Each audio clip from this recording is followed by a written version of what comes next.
A very good afternoon. It's the 19th of October 2023. Welcome to the lunchtime news here on TV1. For the News First team, I'm Senitha Senanayaka. Before we take a look at the stories that we've got for you this afternoon in detail, let's take a look at the headlines.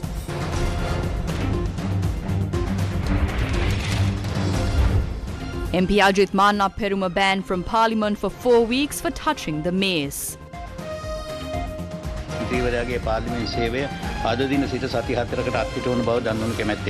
Opposition demands solutions. Heated situation in Parliament. Nomination sent for the post of IGP. Speaker informs Parliament. More showers expected. Floodgates of many reservoirs opened. US vetoes UN Security Council resolution for humanitarian pauses in the Israel-Palestinian conflict. India to take on Bangladesh in another World Cup encounter today.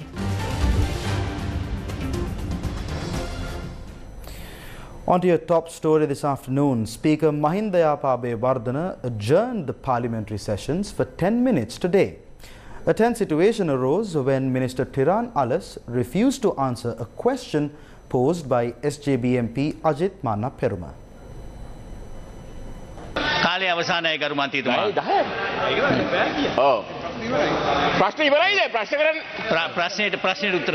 Answer the question and stop this now. If you two have an issue, solve it somewhere else. Now it's 10:35. The Minister of Public Security should answer this question.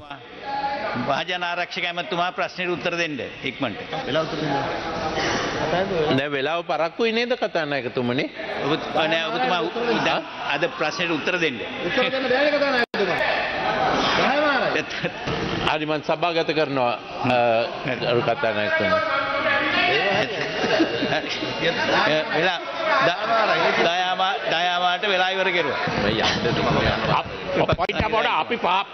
We have allocated time unofficially for our convenience, but that is not mentioned in the standing orders. You can stop at 10:30 and answer must be given if the minister is here. He must reply. He must reply. Abi here to reply. MP Anurukumar Disanayaka stood up to present another statement. You rejected it and told to start verbal questioning. As per traditions, MP Ajit Manna Peruma said that he will ask a question. When he said so, the relevant minister is bound to answer. You did not even issue an order to table the answer. Therefore, as per usual norms, the minister is bound to answer. Therefore, you could have said the time is 10:30 and we have unofficially agreed while rejecting MP Anurukumar.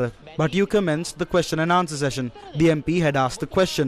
Please provide time to the minister to provide an answer. බැඳී සිටිනවා නිතර ලබා දෙන්න. ඒ නිසා මම ඔබතුමාගෙන් ඉල්ලීමක් කරනවා.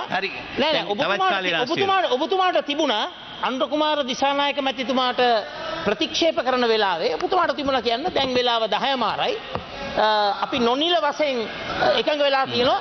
නමුත් ඔබතුමා පටන් ගත්ත ප්‍රශ්න වාරය.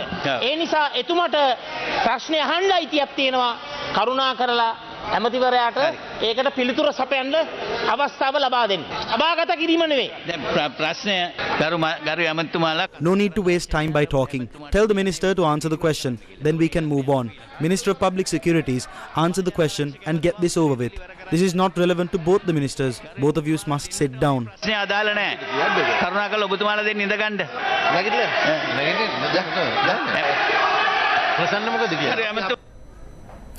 Meanwhile, reconvening the session, the Speaker announced the decision regarding SJB MP Ajit Manna Peruma. ඔබතුමා තමයි විවස්ථා සභාවේ සභාපතිවරයා. ආණ්ඩුක්‍රම ව්‍යවස්ථාව අනුව පොලිස්පතිවරයා ව්‍යවස්ථාදායක සභාව විසින් පත් කළ යුතුයි. හැබැයි පහුගිය දිනවල සිද්ධ වුණ දේ තමයි නව පොලිස්පතිවරයෙක් පත් කරනවා වෙනුවට ඉන්න පොලිස්පතිවරයාගේම කාලය නේද රීලෝඩ් ක්‍රමයට කාලය දීර්ඝ කරමින් එනවා. රීලෝඩ් එකක් දානවා වගේ දැන් පොලිස් ධූරි. ඒතර පහුගිය ඔක්තෝබර් මාසේ 9 වෙනිදා ඔහුගේ දෙවෙනි රීලෝඩ් එකත් අවසන් වෙලා තිබෙනවා. දැන් ඒතකොට විවස්ථා සභාව විසින් ඔහුගේ සේවා දිගුව නැවත අනුමැතිය ලක් කරලා නැහැ ජනාධිපතිවරයා එව්වට. දැන් කවුද අපේ රටේ පොලිස්පතිවරයා? මම දැන් පොලිස් භාර අමාත්‍යවරයෙක් ඉන්නවා. දැන් ඔබතුමා අමාත්‍යවරයා හැටියට නියෝග නිකුත් කරන්නේ කවර පොලිස්පතිවරයාටද? කරු අග්‍රාමාත්‍යතුමා පොලිස්පතිතුමා හැටියට දැනට පත් කර තිබුණු පොලිස්පතිවරයා මේ මාසයේ Chairman of the Constitutional Council, Speaker Mahinda Wardana, informed Parliament today that a name was proposed for the post of Inspector General of Police. The Speaker made this announcement in response to matters raised by MP Anura Kumara Disanayake and Opposition Leader Sajith Premadasa regarding the situation that has arisen related to the appointment of the Attorney General of Police. එළඹුණු තීරණය ඒක අභ්‍යන්තර සාකච්ඡාවක් නෙවෙයිනේ. ව්‍යවස්ථාපක අනුමත කරලා නැහැ කතා නැවතුම නේද? ඔව් ඒකනේ ප්‍රශ්නේ උනේ. ව්‍යවස්ථාදායක සභාවෙන් අනුමත විය යුතු බව හැබෑව. නමුත් පත්කිරීමේ බලය තියෙන්නේ ජනාධිපතිවරයාට. ඒ පත්කිරීමේ බලය ජනාධිපතිවරයාට තියෙන අයිතිය කොහෙවත් ව්‍යවස්ථාවෙන් හෝ ව්‍යවස්ථාදායක සභාවෙන් හෝ පැහැර අරගෙන නැහැ. අනුමත කළත් පත්කිරීමට හෝ නොකිරීමට ජනාධිපතිවරයා නැවතත් බලය තියෙනවා. පොලිස්පතිවරයා පමණක් කේන්ද්‍ර කරගෙන නෙවෙයි. ඔබතුමාගේ ප්‍රකාශය අනුව ඔබතුමා කියන පරිදි විවස්ථා සභාවට එන නිර්දේශයක් අනුමත කිරීම නොකිරීම කෙසේ වුවත් ජනාධිපතිවරයාට පත් කරන්න තියෙන බලය තියෙනවා නම් විවස්ථා සභාවෙන් පළක් නැහැ. නේද? විවස්ථා සභාවෙන් බොරු කෙමනක් නෑ. ඒ නිසා මේ පත් කිරීම සඳහා විවස්ථා සභාවේ අනුමැතිය අවශ්‍යයි. දැන් විවස්ථා සභාවේ අනුමැතිය නැත්නම් ජනාධිපතිවරයා අලුත් නමක් එක්ක එවන්න ඕන. එහෙම කියලා නෑ විවස්ථා. එක්ක ජනාධිපතිවරයා අලුත් නමක් එවන්න ඕන. විවස්ථා සභාවේ අනුමැතිය සහිතව එයා පත් කරන්න ඕන. ඔබතුමා විවස්ථා සභාවේ සභාපතිවරයා. ඔබතුමාට සභාපතිව දරන විවස්ථා සභාවේ බලය ජනාධිපතිවරයා පවරගෙන ඉඩ දෙන්න එපා. ඔබතුමා ඍජුව සිටිය යුතුයි. විවස්ථා සභාවේ අනුමැතියකින් තොරව ජනාධිපතිවරයාට ඒ පත් කිරීම සඳහා බලයක් නැති බව ඔබතුමා ඒ නිර්දේශ සිටිය යුතුයි. මම ඔබතුමාට කියන්නේ නීතියේ තියෙන තත්ත්වය සම්මත මේ පාර්ලිමේන්තුව විසින් සම්මත කරලා තියෙන නීතිය. ওই නීතිය සම්මත කරන වෙලාවේ ඔබතුමාත් හිටියනේ මේ සභාවේ. ඒතෙන්දී අහන්න තිබුණේ බලන්න. පත්වීම කළා පසු අනුමැතියකට එන්නේ මේ අලුත් සංස්කෘතියක් හදාගෙන තියෙනවා. එහෙම කිරීමට ජනාධිපතිවරයාට ව්‍යවස්ථාවෙන් බලයක් ලබා දීලා නැහැ ගරු කතානායකතුමනි. ඒ නිසා ඔබතුමා ව්‍යවස්ථාදායක සභාවේ සභාපතිතුමා ලෙස මේ පිළිබඳ මේ මා කියන කාරණේ පිළිබඳ ගරු නීතිපතිතුමාගේ මතය විමසන මේ ඔබතුමාගෙන් ඉල්ලා සිටිනවා. ඒ නිසා වැරදි හැඟීමක් රටට යන්නට හොඳ නැහැ. මේ පොලිස්පතිවරයාගේ පත්වීම හෝ පත් නොවීම ඒක ව්‍යවස්ථාදායක සභාව කරන ක්‍රියාවලියක් කියලා. දැන් අත්ත වශයෙන්ම ජනාධිපතිවරයාගේ අතේ තමයි ඒ වගකීම තිබෙන්නේ පොලිස්පතිවරයා පත් කිරීම පිළිබඳ. ඒ පොලිස්පතිවරයා පත් කිරීම පිළිබඳ අලුත් පත් කිරීමක් කරලා දැනට ලිපිය ලැබිලා තියෙනවා. මට දැනගන්න ඕනකම තිබුණේ අන් කවරක්වත් නෙවෙයි police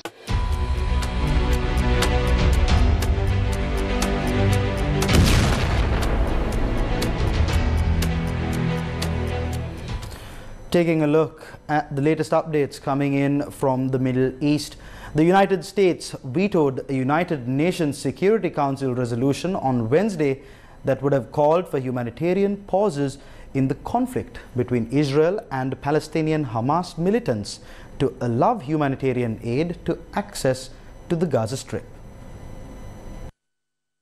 The vote on the Brazilian drafted text was twice delayed in the last couple of days as the United States tried to broker aid access to Gaza. 12 members voted in favor of the draft text on Wednesday, while Russia and Britain abstained. Meanwhile, British Prime Minister Rishi Sunak will arrive in Israel on Thursday and meet with Prime Minister Benjamin Netanyahu and President Isaac Herzog before travelling on to other regional capitals. Sunak will share his condolences for the loss of life in Israel and Gaza as a result of October 7th attack on Israel by Gaza-based Palestinian Hamas gunmen and warn against further escalation of conflict in the region. US President Joe Biden has secured a deal with Egypt to deliver limited aid to Gaza to seize a humanitarian crisis amid the Israel-Hamas war. Visiting Tel Aviv, Biden said Israel had a right to hit back for the Hamas attack that triggered the fighting. The US president said Israel had been quote-unquote badly victimized, though he cautioned against being consumed by rage. A day after a deadly blast tore through Al-Ahili Baptist Hospital in Gaza, sparking protests across the region, United States has released its own assessment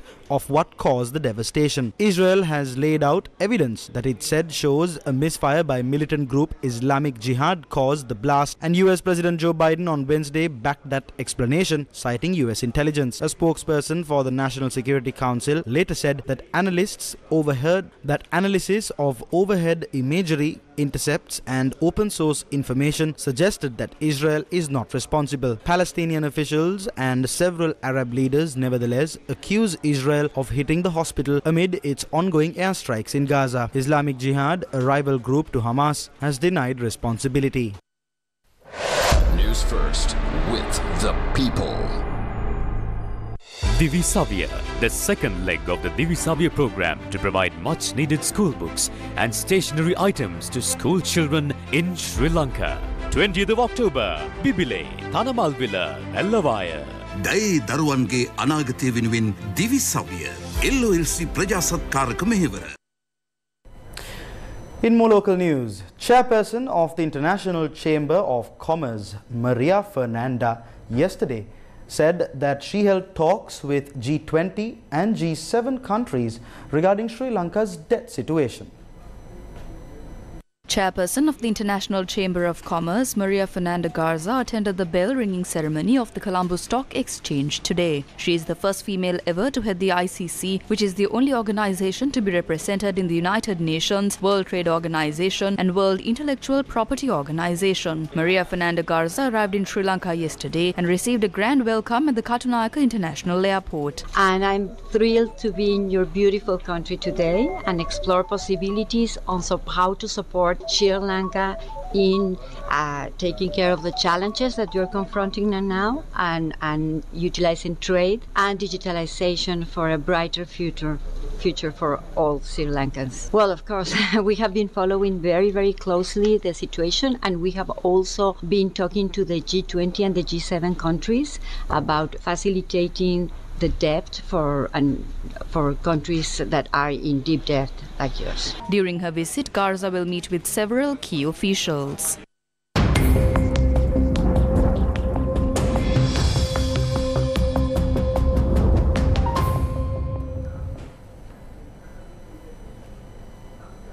Taking a look at your weather update this afternoon, the Met Department says the prevailing showery conditions are expected to continue further. With prevailing rains, water levels of the Nilwala River is on the rise. As a result, many low-lying areas near the river have been inundated. This was the situation in the Karagoda Uyangoda area on the Malimbada Kamburupitiya road. Meanwhile, low-lying areas and by-roads in Kattuwa, Vellethota, Kapuduwa areas are still flooded. As of now, Katuwangoda and Veniyakula areas on the Malimbada Kattuwa main road and many low-lying areas nearby are inundated. Meanwhile, Hambantota and nearby low-lying areas continue to be inundated owing to heavy showers. Fishermen in Hambantota refrain from setting out to sea owing to the extreme weather conditions. 3 sluice gates of the Polgola Dam were opened owing to the heavy rainfall experienced in the catchment areas. Water is being released from the gates at a speed of 3,750 cubic feet per second. The Polgola Mahavali Dam Engineering Office advises the people living in the area to remain vigilant when obtaining water from the Mahavali River.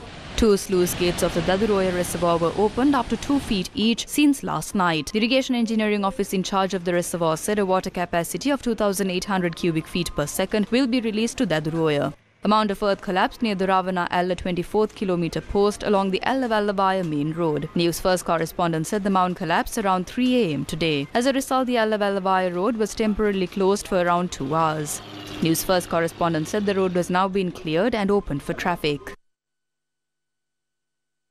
Railway operations along the Hill Country Railway line was disrupted after a rock fell near the tunnel between Diathalawa and Haputale. Sri Lanka Railways officials took measures to move the rocks with the support of army personnel. News First correspondent said it caused a train delay of around 2 hours. A mound of earth has collapsed onto a house in Thelhavadigama in Uvaparanagama, with the showers experienced last evening. None of the residents were injured in the incident. The tree fell onto the Madapara Panagoda in Bambarapana Pitiyakumbura of Uvaparanagama. As a result, vehicular movement along the Panagoda Madipokuna road was obstructed. The moment the wall of a house collapsed in Mipavita, Rangsayagoda in Kamburupitiya was captured by a mobile phone.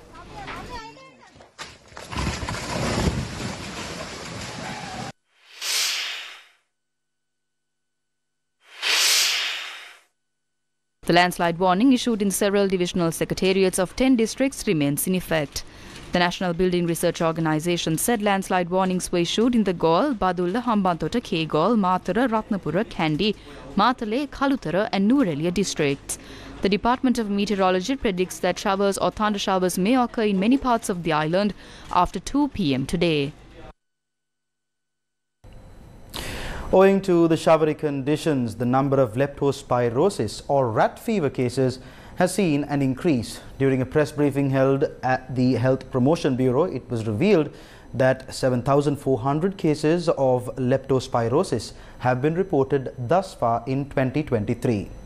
Meanwhile, a tree had collapsed onto a building of the Dambulla Palavihera Vidyalaya at 7:30 in the morning today owing to heavy rainfall. No injuries have been reported from the incident. Students had left the building to attend the morning meetings of the school before the tree had collapsed. According to our correspondent, despite the building being heavily damaged, no injuries have been reported.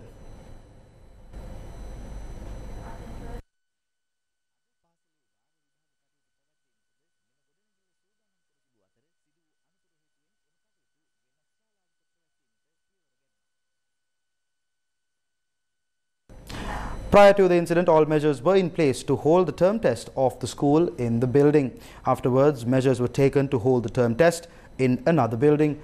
According to the past pupils of the school, relevant authorities have been informed of the dangers posed by the tree earlier, but those requests were proven futile. In more local news, a humanitarian assistance program of the SOS Children's Village, Sri Lanka, was held in Kandy yesterday. The SOS Children's Villager Sri Lanka visited the Malay Mughal Tamil School in Kandy yesterday as part of their ongoing humanitarian assistance program. Ambassador of SOS Children's Village Sri Lanka, former Sri Lankan cricketer Roshan Mahanama, attending the donation program, said Sri Lankans living overseas have also contributed for this program. The humanitarian assistance program focuses on providing educational supplies and food supplies for children. SOS Children's Villager Sri Lanka said it has provided support to 5,000 families each month by supplying dry rations, and it will continue to support 20,000 children by providing educational kits. Taking a look back at the situation of the Sri Lankans in Israel, all necessary arrangements have been made to move the Sri Lankans residing in the Gaza Strip to Sri Lanka. The head of the Sri Lanka Representative Office in Palestine, Bennett Kure, steps will be taken as soon as the Rafah entrance is opened. Palestine Gaza තීරයේ ජීවත් වෙන ශ්‍රී ලාංකිකයින් 1000 දෙනා ලංකාවට ගෙන්වා ගැනීම සඳහා අවශ්‍ය කටයුතු සියල්ල සම්පාදනය කරලා තියෙනවා මේ වන විට. ඒ ඉතාම සාර්ථකව ක්‍රියාත්මක වෙනවා.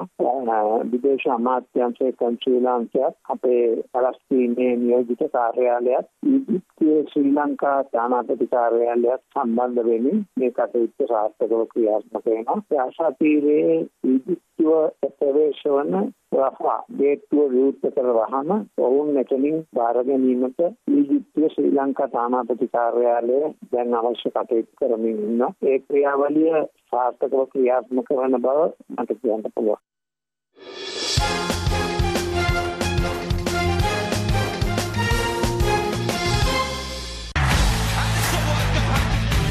The official ICC Men's Cricket World Cup India 2023. Finally, in your sports news, hosts India will take on Bangladesh in the 17th match of the 2023 ICC Cricket World Cup today. The 2023 ICC Cricket World Cup encounter between India and Bangladesh will be held in Pune today. India has won all 3 matches they played in the tournament so far and is ranked second in the points table at the moment. Bangladesh is placed 6th on the points table and have won 1 of the 3 matches they played. India and Bangladesh have played 41 international matches against each other. India has won 31 matches while Bangladesh have won 8. 1 match ended without a decision. Today's match is scheduled to commence at 2 p.m. local time. Cricket fans can watch and listen to all the action of the World Cup via the MTV NBC networks, the official local broadcast rights holder of the tournament. The matches are being streamed live on www.sirasatv.lk.